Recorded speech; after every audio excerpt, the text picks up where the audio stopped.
এখন রাত 10:30, একটু পরেই শুনবেন সর্বশেষ বিশ্ব সংবাদ। আপনারা বিবিসি শুনছেন ঢাকায় FM 100, সিলেটে 88.8, রংপুরে 88.8। আপনারা যেখানে আছেন, বিবিসি আপনার সাথেই আছে।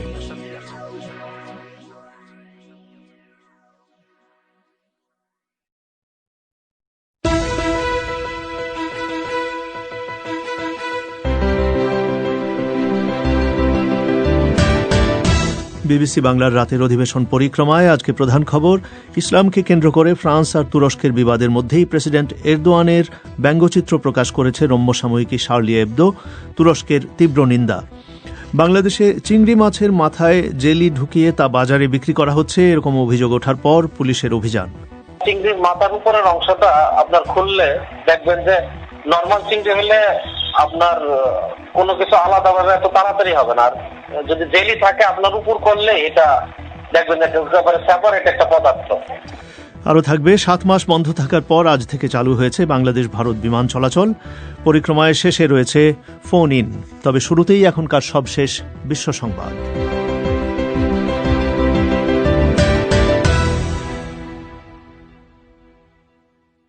বিবিসি বাংলা বিশ্ব সংবাদ পড়ছি মানসী বড়ুয়া। ফরাসি রম্য সাময়িকী Charlie Hebdo president Recep Tayyip এরদোয়ানকে নিয়ে একটি ব্যঙ্গচিত্র বা কার্টুন প্রকাশ করায় ক্ষিপ্ত তুরস্ক সাময়িকীটির বিরুদ্ধে আইনি এবং কূটনৈতিক ব্যবস্থা গ্রহণের হুঁশিয়ারি দিয়েছে। কার্টুনে দেখা যাচ্ছে তুরস্কের প্রেসিডেন্ট হিজাব পরা এক নারীর স্কার্ট উঠিয়ে দেখছেন। তবে ফ্রান্স বলছে ইসলামী উগ্রপন্থার বিরুদ্ধে তাদের লড়াই অব্যাহত থাকবে। ফেসবুক, টুইটার ও গুগলের প্রধানরা মত প্রকাশের স্বাধীনতার প্রশ্নে তাদের অবস্থানের পক্ষে দৃঢ় অবস্থান নিয়েছেন। যুক্তরাষ্ট্রের 230 ধারা নামে যে আইনের বলে এই কোম্পানিগুলোকে তাদের প্ল্যাটফর্মে প্রকাশিত কোনো কন্টেন্টের জন্য দায়ী করা যায় না, তার উপর মার্কিন সেনেটের এক শুনানিতে তারা একথা বলেন। প্রেসিডেন্ট ট্রাম্প এবং তার ডেমোক্র্যাট প্রতিদ্বন্দ্বী জো বাইডেন উভয়েই এই আইনটি বাতিল করতে চান। ইউরোপে যখন করোনা ভাইরাসের সংক্রমণ ব্যাপকভাবে বাড়ছে, তখন জার্মানির চ্যান্সেলর এঙ্গেলা মার্কেল আরও কঠোর নিয়ন্ত্রণ আরোপের লক্ষ্যে আজ বিভিন্ন অঙ্গরাজ্যের মুখ্যমন্ত্রীদের সঙ্গে বৈঠক করছেন। বলা হচ্ছে তিনি পুরো নভেম্বর মাস জুড়ে সব পানশালা, রেস্টুরেন্ট, ব্যায়ামাগার এবং বিনোদন কেন্দ্র বন্ধ রাখার আহ্বান জানাবেন। তবে স্কুল খোলা রাখা যাবে। আজ প্রেসিডেন্ট ম্যাক্রন ফ্রান্সে 4 সপ্তাহের জন্য লকডাউন জারি করতে পারেন বলে ধারণা করা হচ্ছে। আজারবাইজান অভিযোগ করেছে যে আর্মেনিয়ান সেনাবাহিনী বার্দা নামে একটি আজেরি শহরে এক ক্ষেপণাস্ত্র হামলা চালিয়ে কমপক্ষে 19 জন বেসামরিক লোককে হত্যা করেছে। এতে আরও 60 ব্যক্তি আহত হয়। আর্মেনিয়া এই আক্রমণের অভিযোগ অস্বীকার করে বলেছে বরং আজারবাইজানি নাগর্ণ কারাবাখে একটি হাসপাতালে হামলা চালিয়েছে। শ্রীলঙ্কার ওপর চীনের প্রভাব বর্ণনা করতে গিয়ে এটিকে দেশটির সার্বভৌমত্বের লঙ্ঘন বলে উল্লেখ করে মার্কিন পররাষ্ট্রমন্ত্রী মাইক পম্পেও বলেছেন চীন সেখানে শিকারী প্রাণীর মতো আচরণ করছে। মিস্টার পম্পেও এখন কলম্বো সফরে রয়েছেন। বেইজিং তাদের উচ্চাকাঙ্ক্ষী এক আন্তর্জাতিক অবকাঠামো প্রকল্পের অংশ হিসাবে শ্রীলঙ্কায় শত শত কোটি ডলার বিনিয়োগ করেছে। ভারত শাসিত কাশ্মীরে এক আইনি পরিবর্তন এনে বৃহৎ শিল্পগোষ্ঠীগুলির একলপ্তে অনেকটা জমি কেনার পথ প্রশস্ত করে দিয়েছে কেন্দ্রীয় সরকার। গতকাল সরকারি এক নির্দেশে কাশ্মীরে রিয়েল এস্টেট আইনেরও সংশোধন করা হয়েছে, যার ফলে এখন থেকে ভারতের যে কোনো প্রান্তের নাগরিক সেখানে জমি বাড়ি কিনতে পারবেন। আপনারা শুনছেন বিবিসি বাংলার রাতের অধিবেশন পরিক্রমা। বাংলাদেশের অভ্যন্তরীণ বাজারে চিংড়ি মাছের মাথায় জেলি ঢুকিয়ে তা বিক্রি করা হচ্ছে, এরকম এক অভিযোগ ওঠার পর তার ঠেকাতে বাজারে অভিযান শুরু করেছে আইন শৃঙ্খলা রক্ষাকারী বাহিনী এবং মৎস্য কর্মকর্তারা।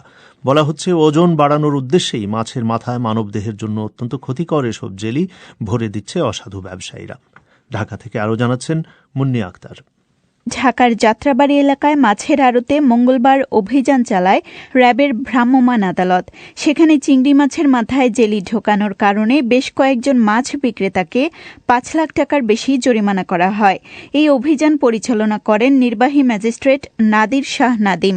মিস্টার শাহ বলেন, তারা যাত্রাবাড়ির বেশ কয়েকটি আড়তে গেছেন। এসব আড়তের যেসব দোকানি চিংড়ি মাছ বিক্রি করছিল তাদের প্রায় সবার কাছ থেকেই জেলি দেয়া মাছ উদ্ধার করেছেন তারা। অনেকে তো আছে একসাথে রুই কাতলা বিক্রি করে, আবার পাশে চিংড়ি মাছও রাখে। তো আমরা যার দোকানে এরকম পেয়েছি তাদের দোকানেই আমরা গিয়েছি, কালকে চেক করে পাইনি এরকম আমি একটা পেয়েছি যা চিংড়িতে জেলি পাওয়া যায়নি। আসলে চিংড়ির ক্ষেত্রে যেটা হয়, তারা তো বাল্কে নিয়ে আসে, তাদেরকে বলে যে কোনো ধরনের জেলি ঢুকানো হয় না, কিন্তু দেখা যাচ্ছে 50% এর মধ্যে ঢুকিয়ে দিচ্ছে, বাকি 50% হয়তো ন্যাচারালি আছে। মঙ্গলবারের ওই অভিযানে ছিলেন ঢাকা জেলার মৎস্য কর্মকর্তা মামুনুর রশিদ। তিনি বলেন, তারা জানতে পেরেছেন যে খুলনা, সাতক্ষীরা, বাগেরহাট জেলার মতো যেসব জেলাতে চিংড়ি উৎপাদিত হয় সেখানে চিংড়ি ধরে সেগুলো বাজারে আনার আগেই সেগুলোতে জেলি পুশ করা হয়। তিনি বলেন, মূলত ওজন বাড়ানোর জন্যই বিক্রেতারা এমনটা করে থাকে। এটা মেইনলি তাদের অসৎ উদ্দেশ্যটা হলো ওয়েট বাড়ানো। আপনার 100 কেজি চিংড়িতে যদি সে 20 কেজি বাড়াইতে পারে, 20 কেজি চিংড়ির দাম আপনার 12,000 টাকা। আমরা চিংড়িটার বেশি কনসার্ন, কারণ আপনি হয়তো শুনে থাকবেন একটা সময় আমাদের দেশের চিংড়ি বাইরে গেছিল এবং ওইখানে সাগু পুশ করা ছিল ওজন বাড়ানোর জন্য, এবং এটা কনসাইনমেন্ট ফেরত আসছিল। যার জন্য আমাদের এটা যেভাবেই হোক মানুষকে নিরাপদ মাছ খাওয়াতে হবে। মৎস্য কর্মকর্তা মামুনুর রশিদ বলেন, বাইরে থেকে দেখে বোঝার উপায় নেই যে কোনো চিংড়িতে জেলি রয়েছে কিনা, তবে মাথা ভেঙে ফেলার পর জেলির উপস্থিতি চোখে পড়ে বলে জানান মিস্টার রশিদ। চিংড়ির মাথার উপরের অংশটা আপনার খুললে দেখবেন যে নর্মাল চিংড়ি হলে আপনার কোনো কিছু আলাদাভাবে এত তাড়াতাড়ি হবে না, আর যদি জেলি থাকে আপনার উপর করলে এটা দেখবেন একেবারে সেপারেট একটা পদার্থ।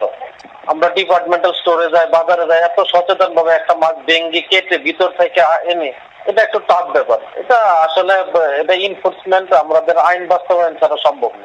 জনপ্রিয় মাছে জেলির উপস্থিতি নিয়ে উদ্বেগ জানিয়েছেন দেশের সাধারণ ভোক্তারাও। এমনই একজন সামান্তা খালিদ। এখন অনেকে কিন্তু বলছেন যে ওই জেলিটা হচ্ছে একটা প্লাস্টিক বা এটা আমাদের দেহের জন্য কতটা ক্ষতি, কিন্তু কেনার সময় তো আসলেই আমাদের কোনোভাবে বোঝার কোনো উপায় নেই। এদিকে খাদ্য ও পুষ্টিবিদরা বলছেন, চিংড়ি মাছের ভেতরে যে জেলি পাওয়া যায় তা পুরোটাই প্লাস্টিক। এছাড়া সাগু বা অনেক সময় সাদা পাথর এবং ধাতব পদার্থও পাওয়া যায়, আর এগুলো খেলে কিডনি ও পাকস্থলীর জটিলতা তৈরি হতে পারে বলে সতর্ক করছেন পুষ্টিবিদ ইমদাদ হোসেন শপথ। পাথর তো বডিতে গেলে কোনো সময় ডাইজেস্ট হবে না, এটা একটা জমা হয়ে পাকস্থলীর একটা প্রদাহ তৈরি করতে পারে। আর জেলি মেইনলি যে প্রবলেম সেটা হচ্ছে জেলি, এটার যে কেমিক্যাল সাবস্টেন্স এটা একেবারে ডাইজেস্ট হবে না পাকস্থলীতে, এটা থেকে পাকস্থলীর ক্ষতি সাধন করতে পারে এবং মেইনলি এটা কিডনির জন্য বেশ ক্ষতিকর। চিংড়ি ছাড়াও সাদা পোয়া এবং শিং মাছে রং মিশ্রিত করা হয় বলে জানান জেলা মৎস্য কর্মকর্তারা। মুন্নি আক্তার। বাংলাদেশে আওয়ামী লীগের সংসদ সদস্য হাজী সেলিমের ছেলে ইরফান সেলিমকে পুলিশ আজ 3 দিনের রিমান্ডে নিয়েছে। নৌবাহিনীর একজন কর্মকর্তাকে মারধরের মামলায় গ্রেফতারের পর মিস্টার সেলিমকে ঢাকা দক্ষিণ সিটি কর্পোরেশনের কাউন্সিলের পদ থেকেও সাময়িকভাবে বরখাস্ত করা হয়েছে। এর আগেও দেশটির বিভিন্ন জায়গায় বিভিন্ন স্থানীয় জনপ্রতিনিধির ক্ষমতার অপব্যবহার, জমি দখল সহ নানা অনিয়মের অভিযোগ এসেছে, কিন্তু স্থানীয় সরকার প্রতিনিধিদের জবাবদিহিতার কী ব্যবস্থা বাংলাদেশে আছে, এ নিয়ে শুনুন ঢাকা থেকে কাদির কল্লোলের প্রতিবেদন। ইরফান সেলিম গ্রেপ্তার হওয়ার পর ফৌজদারি অপরাধের অভিযোগের কারণে তাকে সিটি কর্পোরেশনের কাউন্সিলের পদ থেকে সাময়িক বরখাস্ত করা হয়। সেই প্রেক্ষাপটে ঢাকা দক্ষিণ সিটি কর্পোরেশনের আরেকজন কাউন্সিলর নাম প্রকাশ না করার শর্তে বলেছেন, ইরফান সেলিম তার নির্বাচনী ওয়ার্ডে সিসি ক্যামেরা বসিয়ে বাসা থেকে ওয়াকিটকির মাধ্যমে এলাকাটি নিয়ন্ত্রণ করতেন। এই অভিযোগ এখন আনা হয়েছে। এই বিষয়টি তাদের অনেক কাউন্সিলরের মধ্যে আলোচনা হচ্ছে যে এতদিন এই কাজ করা সম্ভব হলো কিভাবে। কিছুদিন আগে পাবনা জেলার বেড়া উপজেলায় নদীর ঘাটের ইজারা দেয়া নিয়ে ইওনোকে লাঞ্ছিত করার অভিযোগ ওঠায় সেখানকার পৌর মেয়র আব্দুল বাতেনের বিরুদ্ধে আইনগত ব্যবস্থা নেওয়া হয়েছে। তখন তাকে মেয়রের পদ থেকেও বরখাস্ত করা হয়েছে।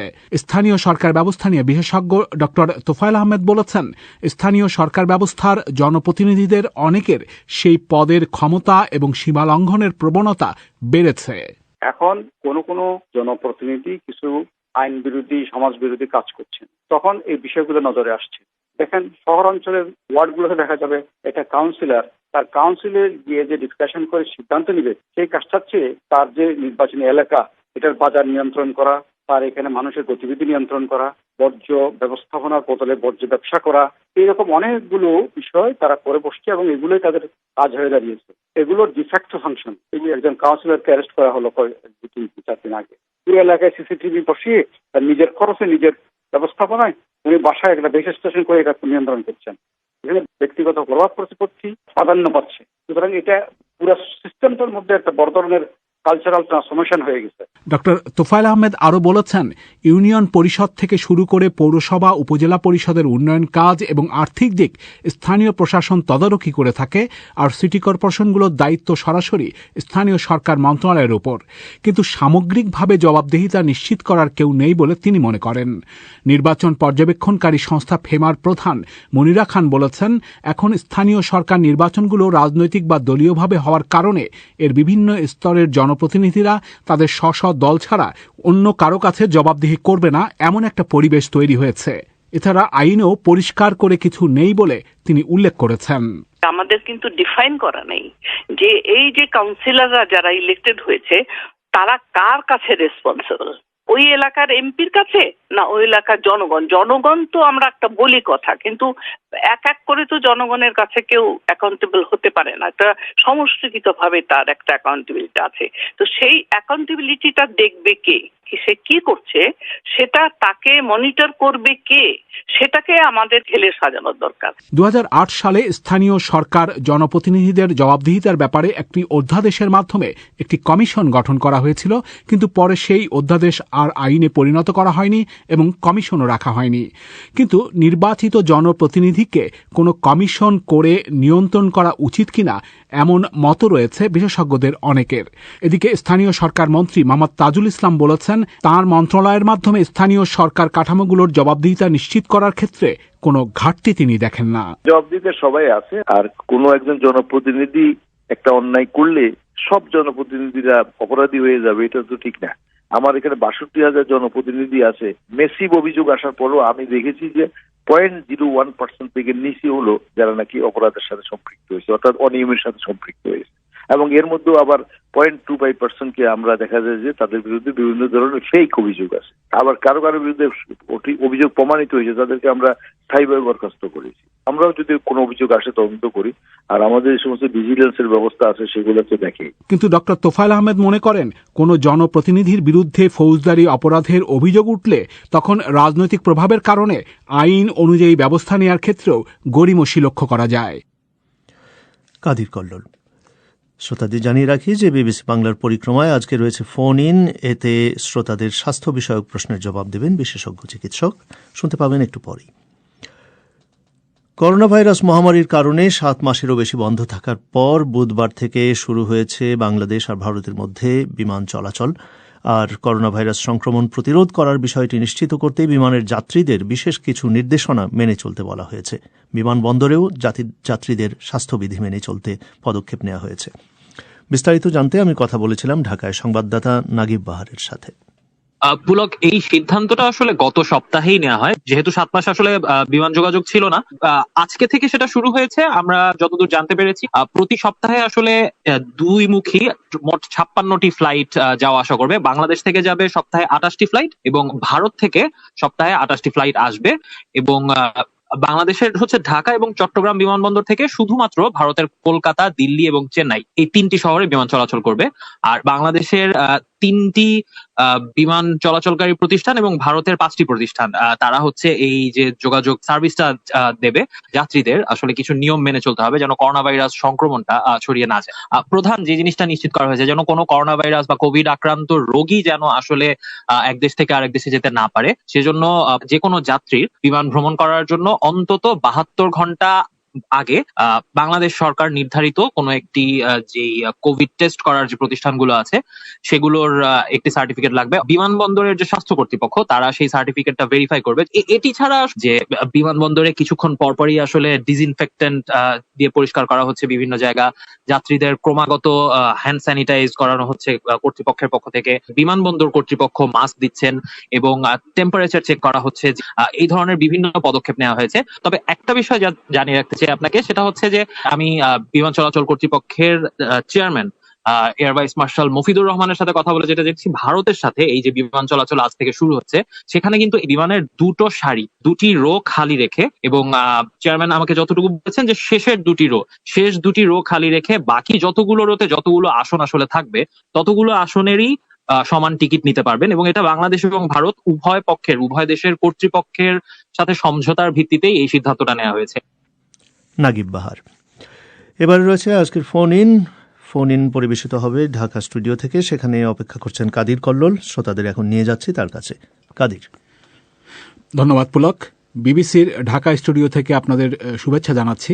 বিবিসি বাংলার পরিক্রমায় ফোন ইনে আজ শিশুরোগ এবং নবজাতকের বিভিন্ন সমস্যা নিয়ে আপনাদের প্রশ্নের জবাব দেবেন সিনিয়র শিশুরোগ বিশেষজ্ঞ অধ্যাপক তাহমিনা বেগম। অধ্যাপক তাহমিনা বেগম, আপনাকে আমাদের অনুষ্ঠানে স্বাগত জানাচ্ছি। প্রথম প্রশ্ন নিয়ে আসছেন আপনার কাছে দিনাজপুর থেকে সঞ্চিতা পল।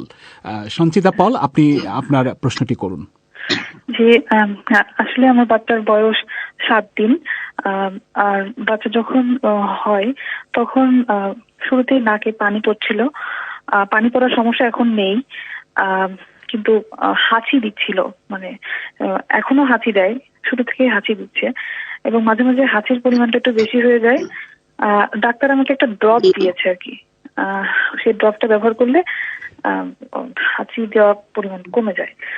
আর যখন নিঃশ্বাস নেয়, শুরুর 2 দিন নিঃশ্বাস নেওয়ার সময় একটু শব্দ হচ্ছিল, মাঝে হা করে নিঃশ্বাস নিচ্ছিল। এখন হা করে নিঃশ্বাস নেয় না, কিন্তু মানে নাক দিয়ে নিঃশ্বাস নেয়, কিন্তু নিঃশ্বাস নেওয়ার সময় মানে কাশি আছে মুখে, এইরকম শব্দ হয়। আর শুরুতে কাশি ছিল না, কিন্তু এখন মাঝে মাঝে কাশি দেয়। তো এইটা কি নিউমোনিয়ার লক্ষণ কিনা? ধন্যবাদ। ডাক্তার তাহমিনা, জি বলুন। হ্যাঁ, আমি চলে যাই, আমি প্রশ্ন উত্তর দিচ্ছি আমি এখন। বলুন। হ্যাঁ মা, আপনাকে অসংখ্য ধন্যবাদ যে আপনি একটা কথা বলেছেন। আজকে আপনার বাচ্চার বয়স 7 দিন এবং বাচ্চাটা কিন্তু এখন হয়েছে, এখন সিজন কিন্তু একটু ডিফারেন্ট, একটু দিনে গরম থাকে, রাতে একটু ঠান্ডা, বড়দেরও কিন্তু ঠান্ডা লাগছে। হ্যাঁ, বাচ্চা একটা পৃথিবী থেকে আরেকটা পৃথিবীতে এসেছে, সেই জন্য একটু তার তাপমাত্রা একটু ভ্যারিয়েশন হতে পারে, সেই জন্য বাচ্চা একটু হাঁচি কাশি দিবে, নাকটা বন্ধ থাকবে, কিন্তু এটা নিয়ে ভয় পাবেন না। আর হাঁচি, এটা ভয় পাওয়ার কিছু নাই, কারণ হচ্ছে যে মাঝে মাঝে মনে হবে যে বুকে শব্দও হচ্ছে, এটা নাক বন্ধের জন্য এই শব্দটা হয়। আপনি খালি খেয়াল করে দেখেন, 3টা জিনিস খেয়াল করবেন, যে বাচ্চা ঘন ঘন শ্বাস নিচ্ছে কিনা, আর বুকের পাঁজরের নিচের অংশটা ভিতরের দিকে দেবে যাচ্ছে কিনা, এই জিনিসটা খেয়াল করে দেখেন। আর যদি এগুলো না থাকে, বাচ্চা ঠিক মতন খাচ্ছে কিনা, যদি দেখেন যে বাচ্চা ঠিক মতন খাচ্ছে, ঘন ঘন শ্বাস নিচ্ছে না, পাঁজরের নিচের অংশটা ভিতর দিকে দেবে যাচ্ছে না, তাহলে ভয় পাওয়ার কিছু নাই। যে ড্রপটা ডাক্তার সাহেব দিয়েছেন, সেই ড্রপটা যদি নাক বন্ধ থাকে, তাহলে 2 নাকে 2 ফুটা করে দিবেন, দিয়ে কটন বার দিয়ে নাকটা মুছে দিবেন। আর যদি হাঁচি আসে, নাক দিয়ে এমনি পানি আসে, তাহলে কোনো ড্রপ ছাড়াই কটন বার দিয়ে নাকটা মুছে দিবেন, বিশেষ করে খাওয়ার আগে। ধন্যবাদ। এখন রংপুর থেকে আমাদের অনুষ্ঠানে যোগ দিচ্ছেন সাগরিকা আক্তার। সাগরিকা আক্তার, আপনি আপনার প্রশ্নটি করুন। হ্যাঁ, আমার প্রশ্নটি হচ্ছে, আমার ছেলের বয়স 5 বছর, ওর খাবার রুচি খুবই কম, আর মানে সবজি তরকারি গুলা খাইতে চায় না, শুধু শুকনা খাবার খায়, আর স্বাস্থ্য খুবই মানে স্লিম। এখন আমি কি করতে পারি আমার ছেলের জন্য? ধন্যবাদ। অধ্যাপক তাহমিনা। জি, অনেক আচ্ছা মা, ঠিক আছে, এটা সব মায়েদের একই কথা যে মা বাচ্চা খায় না। তো একটা কথা আপনাকে আমি বলি, যে আমি সবসময় বলি, সবাইকে বলি, যে বাচ্চাটা যদি মানে সুস্থ থাকে, বাচ্চা যদি হাসি খুশি থাকে, সারাদিন যদি খেলাধুলা করে, বাচ্চার কোনো অসুখ বিসুখ না থাকে, তাহলে এটা নিয়ে চিন্তা করবে না যে বাচ্চা কি খাচ্ছে না খাচ্ছে। আপনার দায়িত্ব হচ্ছে যে বাচ্চাকে 6 মাস পর পর ক্রিমের ওষুধ খাওয়াবেন, চাইলে আপনি একটা ভিটামিন খাওয়াতে পারেন, এটা আপনার খুশির জন্য। কিন্তু খাবারের ব্যাপারটা হচ্ছে, আপনি যদি সারাক্ষণ পিছন ঘুরেন যে খাও খাও খাও, তাহলে কিন্তু বাচ্চা খাবে না। হ্যাঁ, একটা কথা আছে যে আমাদের বই পুস্তকে লেখা আছে যে food forcing leads to food refusal. যত বেশি আপনি ফোর্স করবেন, তত বেশি বাচ্চা রিফিউজ করবে। হ্যাঁ, আপনি 5 বছরের বাচ্চা আপনার সাথে নিয়ে বসবেন, ওর সামনে খাবারের প্লেটটা দিবেন, ও খাবার নাড়াচাড়া করবে, দেখবে যে এটা খাবার চিনবে, নিজের হাতে খাবে। মাঝে মাঝে আপনি খাইয়ে দিলেন, কিন্তু খাবার নিয়ে একদমই জোর করবেন না। আর আপনি মা হিসাবে আপনার দায়িত্ব হচ্ছে খাবার একটু চেঞ্জ করে দিবেন, প্রত্যেকদিন এক খাবার দিবেন না, একটু বদলে দিবেন। হ্যাঁ, ঠিক আছে, কারণ শাকসবজি দিতে হবে, মাছও দিতে হবে, মাংস দিতে হবে, এক একদিন এক একটা খাবার দিবেন, দেখবেন যে আপনার বাচ্চা খাচ্ছে। আর ক্রিমের ওষুধটা 6 মাস পর পর খাওয়াবেন। ধন্যবাদ। এখন রংপুর থেকেই আরেকজন আফরিন আক্তার। আপনি আপনার প্রশ্নটি করুন। আসসালামু আলাইকুম। আমার প্রশ্ন হলো যে আমার বাচ্চা মানে প্রতিক্ষণ ছটপট করে, তার মাথা গরম, আবার ভালো জিনিস সে নষ্ট করে ফেলে, আবার যে জিনিসটা ফেলতেছে নষ্ট করতেছে সেটা আবার ফেলে দেয়। আর তার মাথার মধ্যে কয়েকটা চুল সাদা হয়ে গেছে, তার জেদ বেশি। ধন্যবাদ। অধ্যাপক তাহমিনা। আচ্ছা আচ্ছা মা, এটা একটু ডিফিকাল্ট। আপনার বাচ্চাটা অন্যরকম, অন্য ধরনের, সব বাচ্চার মতো না, একটু ডিফারেন্ট বাচ্চাটা। আপনি রংপুরে তো আছেন, আপনি রংপুরে যে শিশু বিশেষজ্ঞ আছে অথবা নিউরোলজির যে ডাক্তার আছেন তাকে একটু দেখাতে হবে। এই রোগটা হচ্ছে hyper active attention deficit disorder. হ্যাঁ, একটু হাইপার অ্যাক্টিভ। কিছু কিছু বাচ্চা এরকম থাকে যে জিনিসপত্র ভাঙচুর করে, অন্য বাচ্চাদেরকে মারধর করে, কথা শুনে না, চিৎকার করে, চেঁচামেচি করে। এটা হাইপার অ্যাক্টিভিটির লক্ষণ। আপনাকে অবশ্যই একজন নিউরোলজিস্টকে দেখাইতে হবে, যদি সম্ভব হয় সেটা দেখান। না হলে রংপুরের যে চাইল্ড স্পেশালিস্ট আছেন তার কাছে নিয়ে গেলেও কিন্তু আপনাকে ওষুধ দিবেন, ঠিক হয়ে যাবে বাচ্চা। ধন্যবাদ। এখন কক্সবাজার থেকে আমাদের অনুষ্ঠানে অংশ নিচ্ছেন মর্জিনা আক্তার। মর্জিনা আক্তার, আপনি আপনার প্রশ্নটি করুন। জি, মেয়ের বয়স হচ্ছে 8 বছর। আমি এর আগে প্রশ্নটা রাখছিলাম, ওর নখগুলো বিবর্ণ হয়ে উঠে যাচ্ছে। তো ওর ওজন হচ্ছে 18 কেজি। তো এই অবস্থায় আপনি যদি কোনো ওষুধ সাজেস্ট করেন। 8 বছর, এর আগে বোধহয় আপনি প্রশ্নটা করেছিলেন, তাই না? অনেক ধন্যবাদ মা। 8 বছরে 18 কেজি কিন্তু একটু কম। হ্যাঁ, একটু বাচ্চাকে কৃমির ওষুধ খাওয়ান, ঠিক আছে? পরিবারের খাবারটা একটু ভাত মাছ এগুলো দিবেন, ডিমটা খাওয়াবেন রেগুলার, একটু মাছ মাংস যতটুকু আপনার সামর্থ্যে কোলায় সবকিছু দিবেন। ওজনটা একটু বাড়াতে হবে, শাকসবজিও খাওয়াবেন। আর নখটা বিবর্ণ হয়ে যাচ্ছে, এটা হচ্ছে নখের ফাঙ্গাল ইনফেকশন হয়েছে। নখের ফাঙ্গাল ইনফেকশন। এখন আপনার আশেপাশে যদি কোনো স্কিনের ডাক্তার অথবা যদি চাইল্ড স্পেশালিস্ট থাকে তার কাছে যাবেন। ওটা ফাঙ্গাস, এটা কিন্তু ওষুধটা কিন্তু অবশ্যই একটা ওষুধ দিবেন, ওষুধ আপনাকে খাওয়াতে হবে সপ্তাহে একটা করে, এবং আপনাকে একটা মলম লাগাতে হবে, এবং মলমটা 3 মাস 4 মাস লাগাতে হবে, আর সপ্তাহে একটা করে ওষুধ খাওয়াতে হবে। কিন্তু আমি তো প্রেসক্রিপশন আপনাকে বলতে পারবো না এখানে। আপনি আপনার বাসার কাছাকাছি কোনো ডাক্তার থাকলে, স্কিনের ডাক্তার থাকলে তার কাছে যাবেন, অথবা শিশু বিশেষজ্ঞ, এটা কিন্তু অবশ্যই দেখাবেন। তা না হলে কিন্তু এই ফাঙ্গাসটা কিন্তু পুরো শরীরে ছড়িয়ে যাবে। ঠিক আছে মা, ধন্যবাদ আপনাকে। ধন্যবাদ। এখন গাজীপুর থেকে টেলিফোন লাইনে রয়েছেন আশরাফুল ইসলাম। আশরাফুল ইসলাম, আপনি প্রশ্নটি করুন। জি, আমার প্রশ্নটি হচ্ছে, যখন শিশু জন্মগ্রহণ করে তখন নবজাতক শিশুকে কি মায়ের শাল দুধ খাওয়ানো যাবে? পাশাপাশি শিশু জন্মগ্রহণের পর শিশুকে যে আগুনের ব্যবস্থা দিয়ে তাপ দেওয়া হয় তা কি যৌক্তিক কিনা? ধন্যবাদ। অধ্যাপক তাহমিনা। এটা একটুকু যৌক্তিক না কিন্তু। হ্যাঁ, এটা কিন্তু অনেক পুরোনো দিনের কথাবার্তা বলছেন। হ্যাঁ, এটা যখন আমার জন্মের সময়, আপনার জন্মের সময় এগুলো করা হতো, এটা এক ধরনের কুসংস্কার। হ্যাঁ, যে বাচ্চা তাপ দেওয়া, এটা এখন মানুষ তো শিক্ষিত হচ্ছে, শিক্ষা মানুষকে আলোকিত করে। হ্যাঁ, আমরা একটু আলোকিত হতে চাই, বাচ্চাকে তাপ দিতে যে বাচ্চাকে পুড়ে নিয়ে আসে আমাদের কাছে। হ্যাঁ, এটা তাপ দেওয়ার দরকার নাই। যদি শীতকাল হয় তাহলে বাচ্চাকে গরম কাপড় দিয়ে ঢেকে রাখবেন, আর যদি গরমকাল হয় সাধারণ পাতলা কাঁথা বা পুরানা কাপড় দিয়ে ঢেকে রাখলেই যথেষ্ট। আর শাল দুধের ব্যাপার যেটা বলেছেন, যে বাচ্চার জন্মের পরপরই, এটা একদম সবার জন্য বলছি, আপনার মাধ্যমে আমি সবার জন্য বলছি, যে শিশুর জন্মের 1 ঘন্টার মধ্যে শিশুকে মায়ের বুকে দিতে হয়। এটাকে বলে গোল্ডেন 1 আওয়ার। কারণ এই 1 ঘন্টার মধ্যে বাচ্চাকে যদি মায়ের দুধ খাওয়াতে পারি, তাই বাচ্চা খুব সুন্দরভাবে মায়ের দুধ টানার অভ্যাসটা হয়, এবং বাচ্চা মায়ের দুধ খেতে পারে। এবং এই যে প্রথম 3 দিন যে দুধটা আসে, সেই দুধটা হচ্ছে শাল দুধ। এবং একটা সময় ছিল, ওয়ান্স আপন এ টাইম, যখন এই দুধটা ফেলে দেওয়া হতো, গালিয়ে ফেলে দিত, বলতো যেটা হচ্ছে ডাইনির দুধ। এটা আসলে এখন তা বলে না, এখন বলে যে 3 দিন অবশ্যই মায়ের দুধ, বা যতটুকুই আসুক না কেন, এটা বাচ্চাকে বারবার খাওয়াতে হবে। কারণ এই শাল দুধ হচ্ছে শিশুর জীবনের প্রথম টিকা। শাল দুধ ফেলে দেওয়া যাবে না, শিশুকে অবশ্যই শাল দুধ খাওয়াতে হবে, এবং এরপরে শুধুমাত্র মায়ের দুধই খাওয়াতে হবে।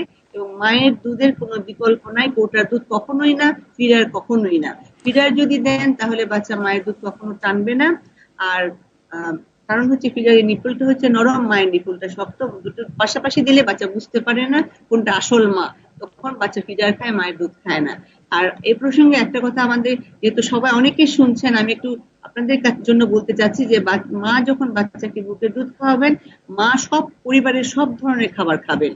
আমাদের অনেক পরিবার আছে যে মাকে খেতে দেয় না, যে মাছ খাবে না, ইলিশ মাছ খাবে না, গরুর মাংস খাবে না, শাকসবজি খাবে না। হ্যাঁ, আমরা কিন্তু সবাইকে রিকোয়েস্ট করছি যে মা যদি বাচ্চাকে বুকের দুধ খাওয়ায় সেই ক্ষেত্রে মা অবশ্যই পরিবারের সব খাবার খাবেন এবং বেশি করে খাবেন, যাতে বাচ্চাটা মায়ের দুধ পায় এবং মায়ের শরীর যেন ভালো থাকে। ধন্যবাদ। আপনারা শুনছেন বিবিসি বাংলার ফোন ইন। প্রত্যেক শনি, সোম এবং বুধবার ফোন ইন অনুষ্ঠান হয়ে থাকে।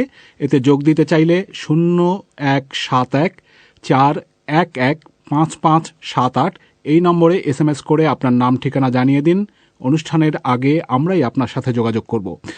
এখন আবারও চলে যাচ্ছি আজকের ফোন ইনে। এখন বগুড়া থেকে টেলিফোন লাইনে রয়েছেন কামরুন নাহার। কামরুন নাহার, আপনি আপনার প্রশ্নটি করুন। জি, আমার বাচ্চার বয়স 2 বছর। ও 4-5টা শব্দ ছাড়া আর কোনো কথা বলতে চায় না। ওর খাওয়ার অরুচির কারণে আমি ওকে মোবাইল ফোন দিয়ে খাওয়ানোর চেষ্টা করছিলাম। তো এই মোবাইল ফোনের কারণে হোক বা যে কারণে হোক, ও এখন মানে আমার কোনো কথাই শুনে না। দেখা যায় যে খেলতে খেলতে এত বেশি মনোযোগী হয়ে পড়ে যে সে আমার কোনো কথা শুনে না, রেসপন্ড করে না, কোনো কথা শেখাতে চাইলে কথা শেখে না। আর ওকে ছোটবেলা থেকে ফিডার খাওয়ানো হয়েছে, তার জন্য অনেক অ্যালার্জি প্রবলেম আছে। আর এখন ওকে আমি মোবাইলের অ্যাডিকশন থেকে বের করতে পারছি না, আর ওকে আমি কোনো কথা শেখাতে পারছি না সেভাবে। 4-5টা শব্দ ছাড়া কোনো কথাই বলে না। তো আমি এটার জন্য কি? আপনি অনেক সুন্দর একটা কথা বলেছেন, এটা আজকালকার প্রবলেম, এটা সত্যি বলেছেন। আপনি নিজেই রোগ ডায়াগনোসিস করে ফেলেছেন যে মোবাইল। মোবাইলের কথা, বাচ্চাকে যদি বেশি বেশি মোবাইল দিয়ে দেওয়া হয় অথবা টিভির সামনে বসিয়ে রাখা হয়, বাচ্চা টিভির কথা শুনে, মোবাইলের কথা শুনে, কিন্তু বাচ্চার কথা ওরা শুনে না, সেই জন্য বাচ্চা কথা বলে না। এটা তো একটু আপনার কথা আমি শুনলাম, আমার কথা আপনি শুনবেন, এটাই তো নিয়ম। আপনি যেভাবেই হোক বাচ্চার সামনে থেকে মোবাইলটা সরিয়ে ফেলেন, তাকে গল্পের বই দেন, গল্প ছলে অনেক ছবির বই আছে, খেলনা আছে, সেগুলো বাচ্চার সামনে দেন, সেগুলো আস্তে আস্তে বাচ্চাকে এবং বাচ্চার সাথে বেশি করে কথা বলেন। তা না হলে কিন্তু এই বাচ্চাটা কিন্তু সুস্থ বাচ্চা হিসেবে কখনোই বেড়ে উঠবে না। কারণ 2 বছরের একটা বাচ্চা ছড়া বলার কথা, মিনিংফুল ওয়ার্ড বলার কথা, শব্দ বলার কথা, কিন্তু সেই ক্ষেত্রে আপনার বাচ্চা কথা বলছেন এবং ভায়োলেন্ট হয়ে যাচ্ছে। আপনি ঠিকই বলেছেন যে আপনি মোবাইলটা সরিয়ে দেন এবং বাচ্চার সাথে কথা বলেন, কমিউনিকেট করেন এবং খেলনা দেন, ছবির বই দেখেন, ছবির বই দেখে চাঁদের বুড়ি গল্প বলেন, যে চাঁদের বুড়ি কি বলে বাবা বলো, এগুলো বাচ্চা কিন্তু আপনি বলবে। আর 2 বছর হয়ে গেছে, এখন একটু ক্রিমের ওষুধ খাওয়ান।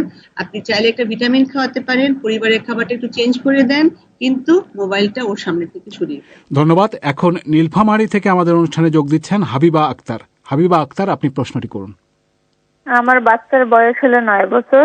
খাওয়ার রুচি কম, বাড়ন্ত কম, রাগ বেশি, জেদ করে, নিজের গায়ে নিজে মারে, চুল টানে, মাথায় মারে, বুঝে কম, কামড়ও দিতে চায় মাঝে মাঝে, পা ব্যথা করে, অ্যালার্জির প্রবলেম হচ্ছে। আর ও পড়াশোনা করতে মোটেই চায় না, সারাদিন কার্টুন ছবি দেখতে চায় আর কোনো কথাই শোনে না। ধন্যবাদ। অধ্যাপক তাহমিনা। সেই তো একই কথা আসছে মা, আপনার কার্টুনটা আপনি কেন দেখানোর অভ্যাস করালেন? অভ্যাসটা এখনো সময় আছে, আস্তে আস্তে বন্ধ করেন, ওকে নিয়ে একটু বাইরে যান, একটু গল্প করেন, ওর সাথে ওকে সময় দেন, একটু কোয়ালিটি টাইম দেন। আর আপনি রাগারাগি করবেন না।